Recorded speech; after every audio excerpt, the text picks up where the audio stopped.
Alrighty, here we go again. So this is week 7, chapter 9, and this chapter is all about human development. An overview of the chapter real quick like. We are going to talk about Piaget's stages of development, Vygotsky and cognitive development, Kohlberg and moral reasoning, attachment theories, parenting styles, Erikson and psychosocial development, adolescence and adulthood, and dying and death. So everybody get your index cards out, strap on your seatbelts, because here we go. All right, developmental psychology is the scientific study of systematic psychological changes that occur in people over the course of their lifespan.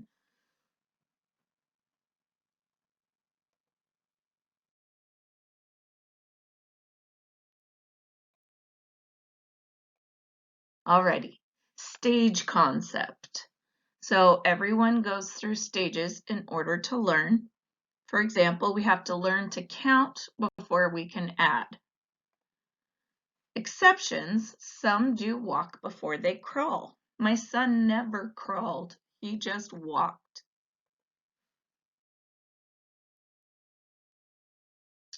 Critical periods.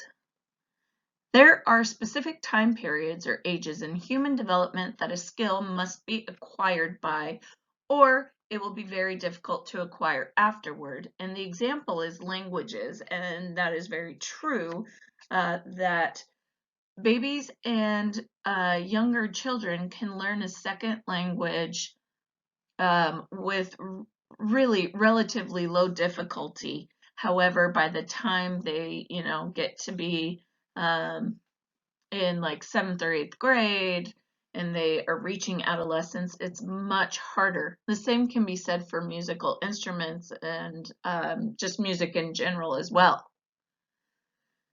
Environmental circumstances do affect human development.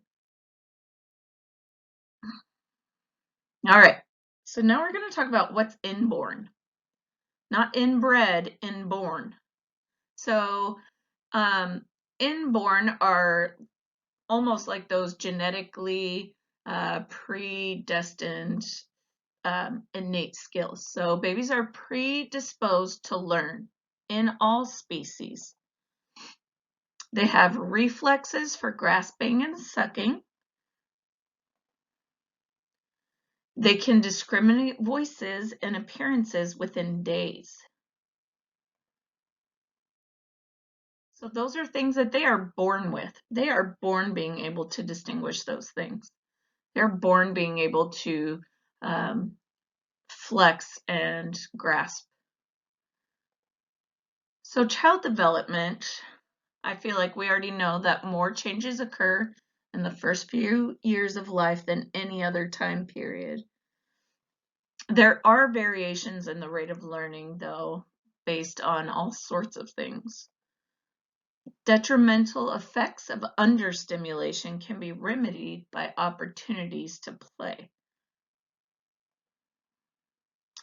And basic motor skills, just a little practice later can be as good as a lot of practice earlier.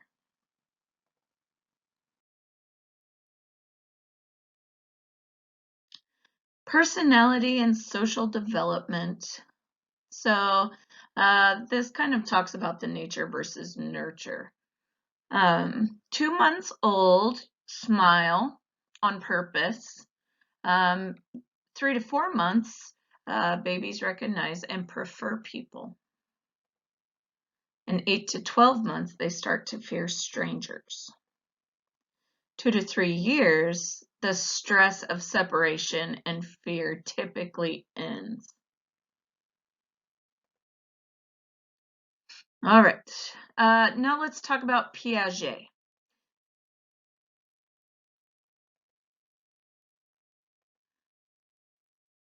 Piaget's theory is pretty dang important. So think about how learning and teaching styles change over years and how we teach tasks to children. We teach it based on whatever stage a child is in. So the first stage is sensory motor, and that's anywhere from birth to 2 years old. Children react with reflexes and learn about the world around them through their senses and motor abilities. They start forming schemas about the world with everything new. So that it says with an asterisk that they lack object permanence, and that's kind of like the idea of peekaboo. They are genuinely surprised when people come back from playing peekaboo. And whenever a mom leaves, they do not have any sort of idea that mom will ever come back. So this is a very exploratory stage rather. A criticism for Piaget's theory is the timeline. So for example, some have shown that children at even a few months old begin to understand object permanence. So who knows? Pre-operational stage is from 2 to 6 or 7 years old. Children start using symbols and understanding them. So the written language is symbols that make a word, which means something. They can use one-to-one correspondence. Now they understand that they can pretend that a stick is a sword or a grass pile is a fairy house. So that's kind of the idea of them growing up. So now centration means that they focus on one aspect of something and get stuck on it, like children that overgeneralize.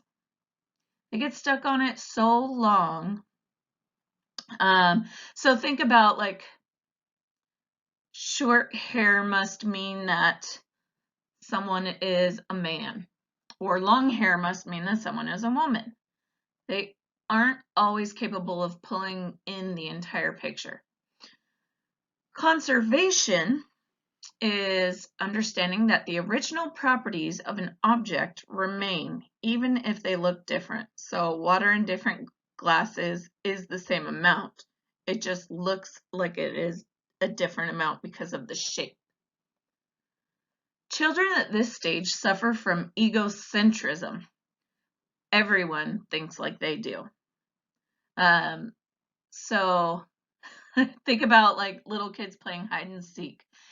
If I can't see you, you can't see me, is what they think when they're, in a really horrible hiding spot, or maybe they cover their eyes. They think because they can't see you, then they're invisible.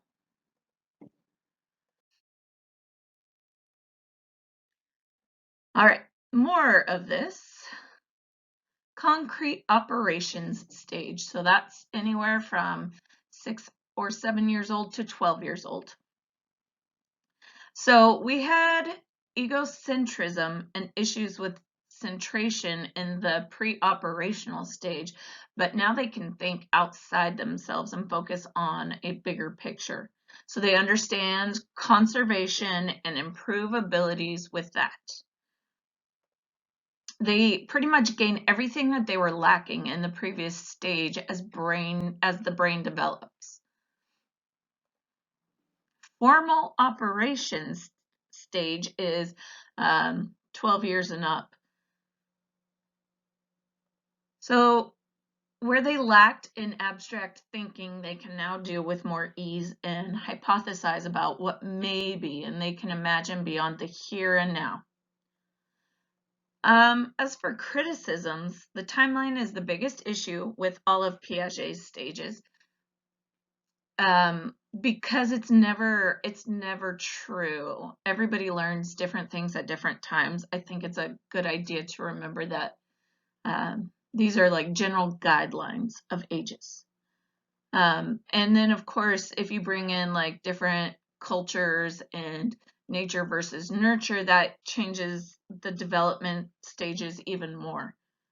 But they always do happen in this order. It always is, pre-operational and then concrete and then formal. It just doesn't always happen at the same ages. Alrighty, first note card of the day.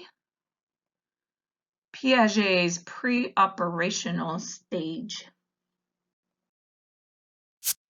And on the back, children have a lack of conservation.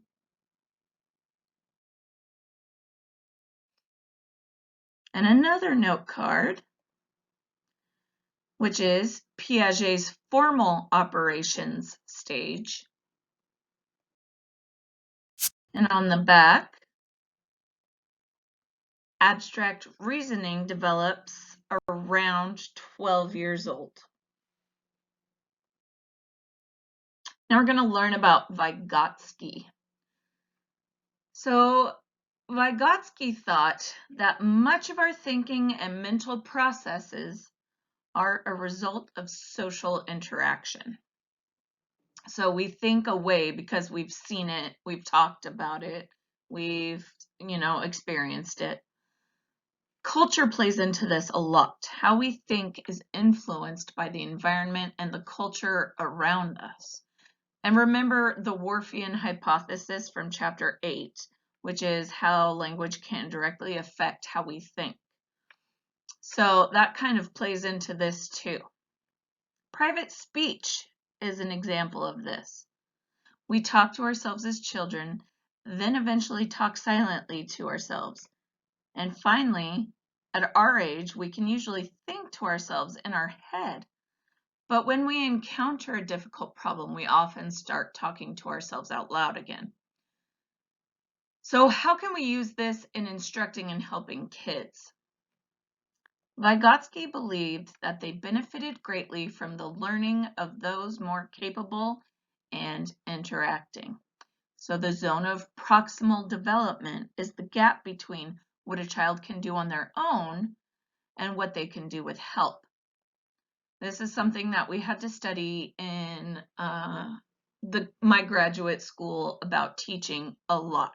So scaffolding, I don't know if you guys have ever heard that, but scaffolding is the process of closing the gap and guiding children to be capable on their own. So we can kind of guide them through unfamiliar territory and new concepts. And as they learn, we help less and less until they could just do it on their own. So it's kind of like a kid learning how to ride a bike. First, we have training wheels, that's the scaffolding, with complete support. And then you take those off, but you still have your hands on. So we're scaffolding again, but we're still closing that gap. And then eventually you can take your hands off more and more until the kiddo is riding on their own.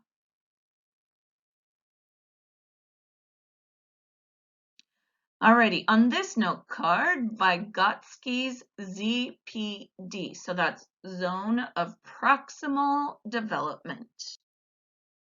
And on the back,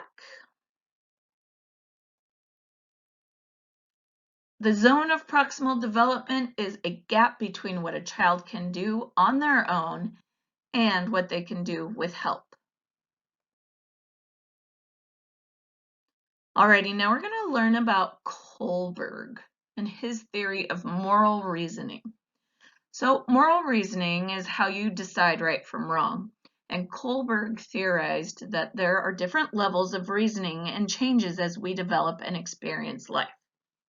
So we have 6 stages broken into 3 levels.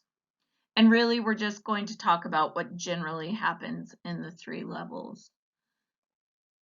So there's pre-conventional level, which is something is wrong if you get punished. Something is right if you are rewarded. And that's how decisions are made. a child thinks, what are the consequences of this? And decides to do good or bad based on those consequences. Then there is the conventional level. So now they start to get what rules and expectations are out there and what right and wrong is in other people's eyes. They decide right from wrong based on whether society or others will approve of the actions or be disappointed in those actions. And the third level is post-conventional.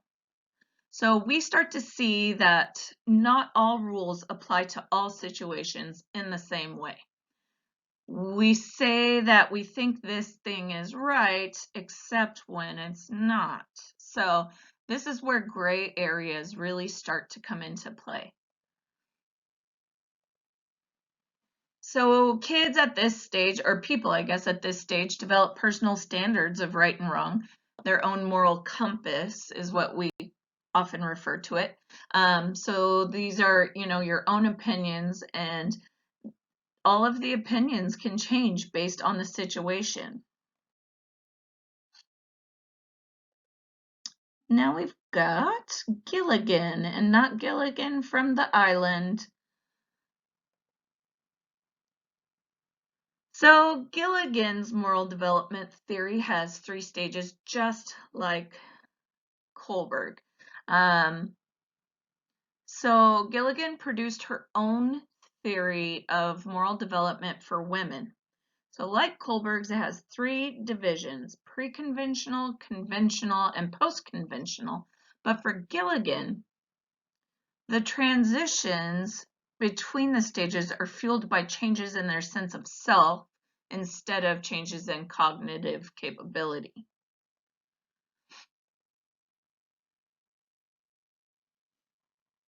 So it's important to note that it is Freudian in nature because it has to do with the sense of self and essentially your ego development.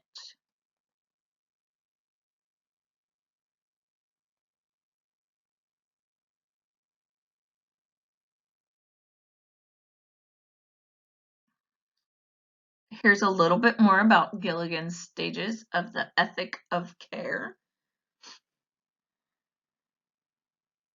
Notice that there are no age ranges listed. And I think the important thing here is the transition. So that's where the ego comes in. The transition in the pre-conventional stage is from selfishness to responsibility to others. And then the transition between conventional and post-conventional is from goodness to truth, that you are an individual person.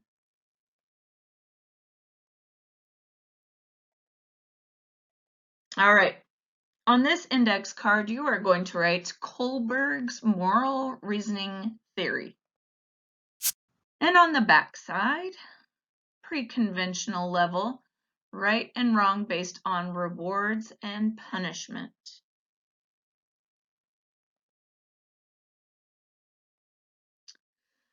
Alrighty, attachment theories, which I think are fascinating, especially when it comes into foreign countries and orphanages and adoptions and things like that. So first things first, separation anxieties. Separation anxiety is fear that an infant feels when separated from their caregiver. So remember, they don't have that object permanence, so they don't like to be away from the person that loves and cares for them, especially if they're not sure that that person is ever coming back. Stranger anxiety is distress an infant feels when faced with strangers. They don't usually like strangers all up in their business, and especially because strangers always are making, big funny faces at them and waving at them, and it's totally out of their norm. So why do we need to know these? Because it creates a basis for attachment theories. So let's talk about secure attachment.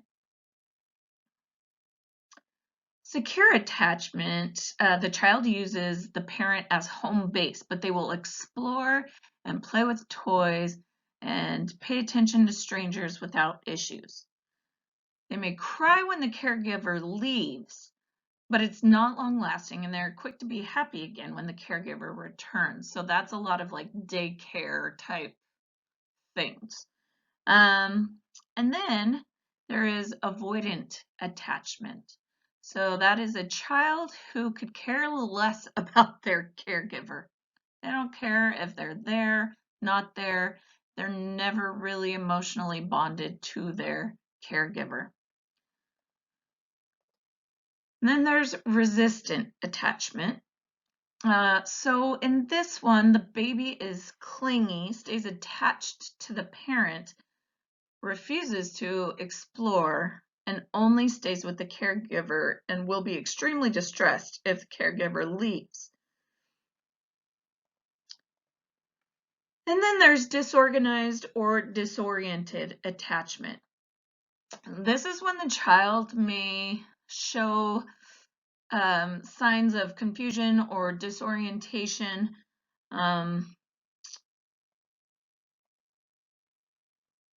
But I mean, I guess there are other issues in that one. So remember that all of these different things can be affected by culture. In some cultures, it might be more acceptable to react in certain ways. I think in those foreign countries with the, orphanages and things like that, you see a whole lot of the avoidant attachment once the children are adopted, because they have already had to learn that nobody was there for them when they needed it, and so now they don't know how to need a parent. On this note card, avoidant attachment. And on the back, child ignores the parent. Now we're going to talk about different types of parents.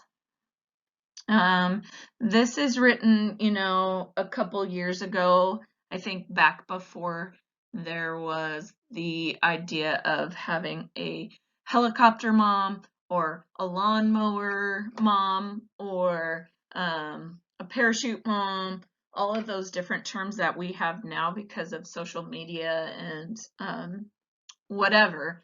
But these are the ones that are scientifically I guess, discovered and talked about. However, the idea of being a helicopter mom, being a lawnmower parent, I think they all fit into these categories somewhere anyway. So the first one we're going to talk about is authoritarian. So the authoritarian parent exhibits high control over their children and gives them little affection. So oftentimes there is rigid rules, and it's the my way or the highway kind of upbringing. So I'm the boss and you're going to do what I say, no questions asked. The kids tend to be more withdrawn, more anxious, more conforming. Then there is authoritative parenting. So authoritarian was the first one and authoritative is the second. So these parents exhibit moderate control over children and act lovingly and warmly toward their children.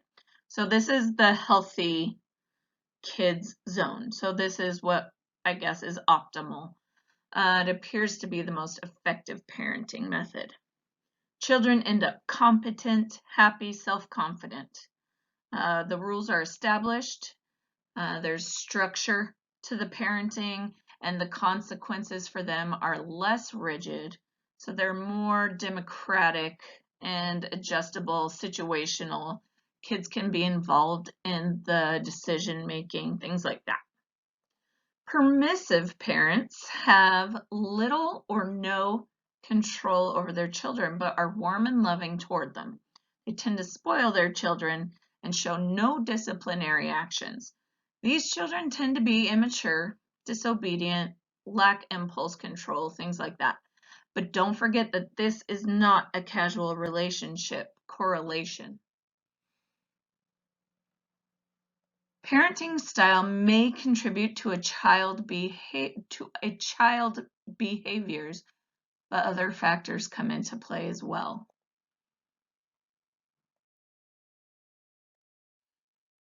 Alrighty, yet another note card, and this one is Baum-Renz Parenting Styles. Permissive. This is probably more of the helicopter parent type thing. All right, little or no control, and they exhibit affection.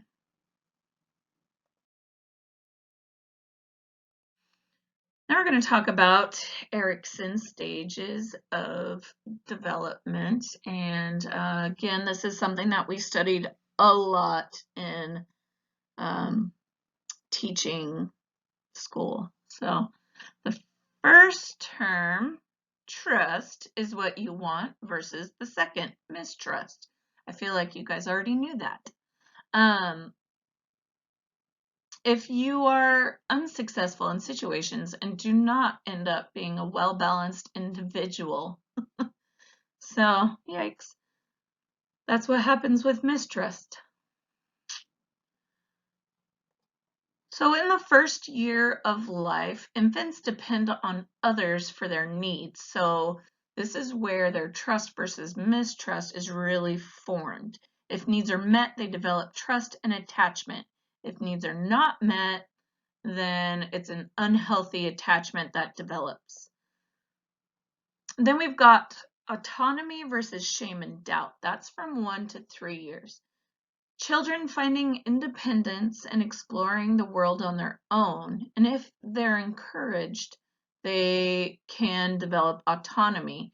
If they are belittled or parents are overprotective, then the child might develop shame and doubt. Then we've got initiative versus guilt. This happens usually during the preschool years. Children explore their world and take tasks on their own and find out what they ought to do. If they feel they didn't follow expectations or disappoint someone, they feel guilt. If things go well, they develop initiative. Then we have industry versus inferiority. This is in elementary school years. This is when the kids begin to form opinions about their performance. They will either feel that they can master certain tasks or feel that they struggle or don't do well, and that can affect how they see themselves later in life. We've got identity versus role confusion. That happens in the teen years and sometimes their 20s. And during this time, this is kind of where they're finding themselves and finding their own personal values and beliefs. And they either find themselves and establish an identity, or if unresolved, they may not know who they are. And we've got intimacy versus isolation. So during this stage, relationships are formed, usually where we think of dating and marriage. And they either experience healthy relationships, or if they feel they are losing themselves in the process or that they might lose the other person, they might experience isolation and shielding themselves from being hurt. Then we've got generativity versus stagnation. So this happens in midlife. Ouch, that's right where I am. A person desires being productive and contributing to something beyond themselves. And if they don't feel this, they feel stagnant.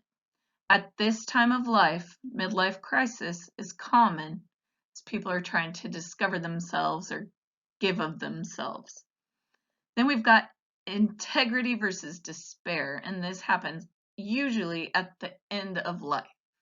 So you either see your life in the past as worthwhile and satisfactory, or you feel fear or regret for the end of your life. That sounds terrifying to me. Alrighty, Note card. Erikson's stages, identity versus role confusion.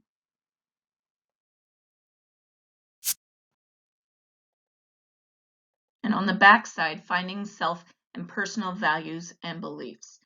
And now, I don't know if you guys know this about me, but I taught high school for many years, and this is something extremely common in the high school age, and I think it has been made worse by social media and the, I guess, ever-present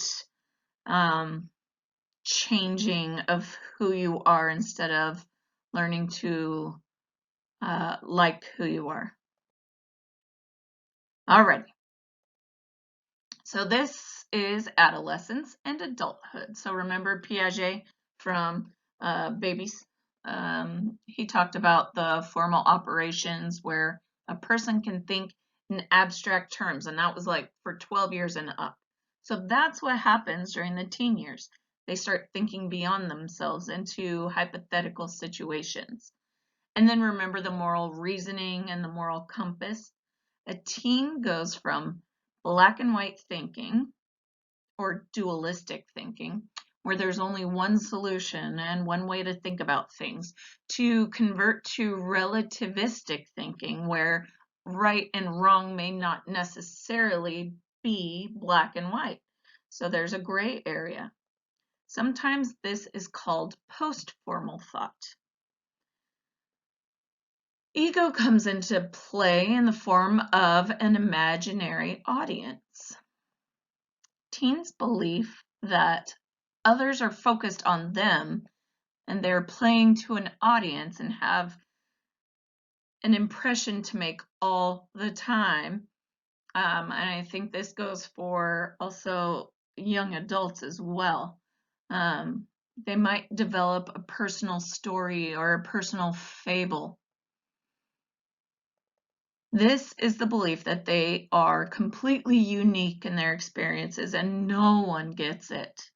So just like a teenager tells mom and dad they can't understand what they're going through, that is the personal fable.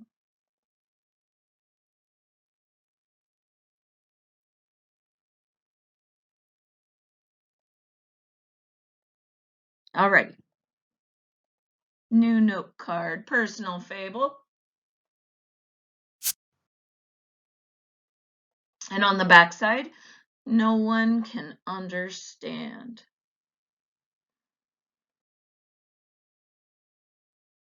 Okay, death and dying. So Kubler-Ross developed the stages of grief, often associated with the end of the life, but can also be related to other things that cause grief in life, such as the death of a family member. So the first stage is denial, like this isn't happening, it can't be true. Then we've got anger, when you become furious with the situation or frustrated. And then there's bargaining, which is trying to make a deal with God or a higher power, or thinking that doing some change in life will change the situation. Then depression, feeling down in the dumps about the situation, and finally acceptance, understanding that it happened and you're dealing with it.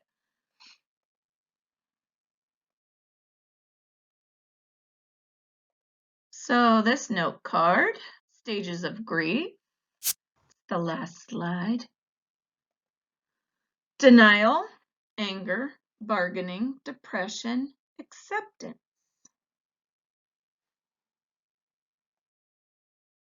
Alrighty, there is no end of class response, but thank you for listening to another exciting lesson here. And remember that all the note cards represent things that are on homework and tests.